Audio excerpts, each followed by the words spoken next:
Hello, everyone. Welcome to Celsius 233, your go-to place for fiction book summaries. Today, we will explore the depths of The Almost Moon by Alice Sebold. The Almost Moon by Alice Sebold, published in 2007, is a deeply unsettling and introspective novel exploring the turbulent relationship between a woman and her abusive mother. Told with dark humor and unflinching candor, the story unravels the protagonist's psyche in the wake of an impulsive act of violence that reshapes her life and forces her to confront long-buried truths about her past. Plot summary. On a crisp October morning, Helen Knightley makes a decision that will irreparably alter her life. Standing in the modest home where she was raised, she suffocates her 88-year-old mother, Claire. Claire, long a tyrannical and embittered presence in Helen's life, had grown frail and demented, her mind as decayed as the physical world around her. What begins as an impulsive act to end Claire's suffering spirals into a night of reckoning for Helen, one that dredges up decades of suppressed pain, bitter truths, and fractured relationships. Helen is Claire's only child, born to aging parents and burdened from a young age with the responsibility of mediating her mother's erratic outbursts and emotional tyranny. Claire, once a lingerie model of striking beauty, had spiraled into paranoia and cruelty, often wielding Helen's perceived inadequacies as weapons. Helen's father, a gentle man subdued by Claire's dominance, was the sole bright spot in Helen's childhood. His untimely death left Helen entirely in Claire's grasp, a loss that hardened her resentment and deepened her sense of entrapment.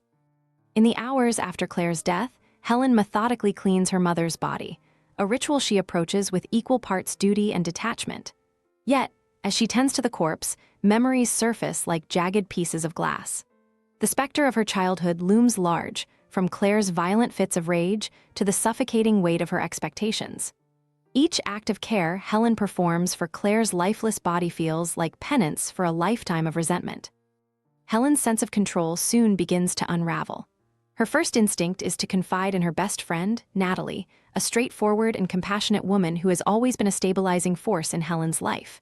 When Natalie arrives at Claire's house, Helen reveals what she's done. Natalie, horrified but loyal, offers measured advice. Helen must report the death as natural and let authorities handle the rest. Helen, however, is paralyzed by the gravity of her actions. Fear, guilt, and a desire for secrecy propel her toward increasingly irrational decisions. As night falls, Helen finds herself alone in her childhood home, surrounded by relics of a past she cannot escape.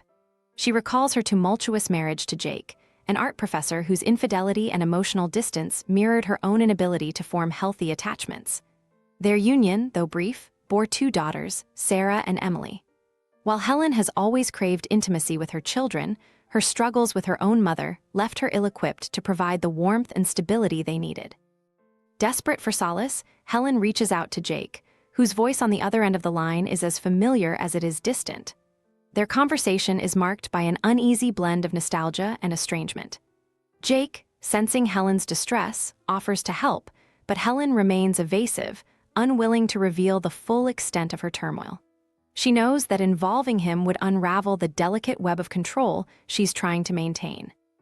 The night deepens, and Helen's isolation amplifies her introspection. She ventures into the backyard, where memories of her father's carpentry and Claire's obsessive gardening linger. The house, once a symbol of her confinement, now feels like a mausoleum, each corner haunted by the echoes of her parents' lives. Helen's thoughts drift to her daughters, particularly Sarah, whose pragmatic demeanor masks a quiet judgment of Helen's choices. Sarah's distance is a source of quiet anguish for Helen, a reminder of the generational rift that began with Claire and now threatens to persist. In her desperation to avoid exposure, Helen enlists the help of Hamish, Natalie's son, a kind but somewhat naive young man. She fabricates a story about needing assistance with a large, unwieldy package. Hamish arrives and, unknowingly, helps Helen move Claire's body to a freezer in the basement. The deception leaves Helen guilt-ridden but resolute, convinced that her actions are the only way to preserve what little dignity remains. As dawn approaches, Helen's carefully constructed facade begins to crumble. The weight of her crime, compounded by years of suppressed anger and regret, becomes unbearable. Her mind is a storm of conflicting emotions, relief at Claire's absence, guilt over her method, and a creeping realization of her own moral ambiguity. A visit from Claire's neighbor, Mrs. Castle, serves as an unexpected turning point. Mrs. Castle, a well-meaning but nosy presence in Claire's life, notices Helen's erratic behavior and becomes suspicious. The interaction shakes Helen, forcing her to confront the reality that she cannot sustain the lies she has spun. Helen's thoughts return to her daughters, whose lives are largely removed from the chaos of her own. Emily, the more empathetic of the two, occasionally reaches out, but Sarah's distance feels insurmountable. Helen wonders whether her own failings as a mother have mirrored Claire's, perpetuating a cycle of emotional distance and unresolved pain. As the hours stretch into days, Helen becomes increasingly aware of the impossibility of escaping her actions. The story ends not with resolution, but with a somber acknowledgement of the inescapable weight of the past. Helen's journey is one of reckoning, not just with her mother's death, but with the legacy of abuse, resentment, and self-doubt that has shaped her life. In the end, Helen's actions force her to confront the darkest corners of her psyche. Her story is a stark exploration of the complexities of familial relationships, the toll of caregiving, and the fragile line between love and resentment. That's it for now. If you enjoyed this, check out other books by Alice Sebold. You'll find them in the description or just search for them on Celsius 233. Remember, while our summaries capture the essence, they can never replace the full experience of reading the book. If this summary intrigued you, consider diving into the complete story, buy the book, and immerse yourself in Alice Sebold's original work. Bye-bye, take care, have fun.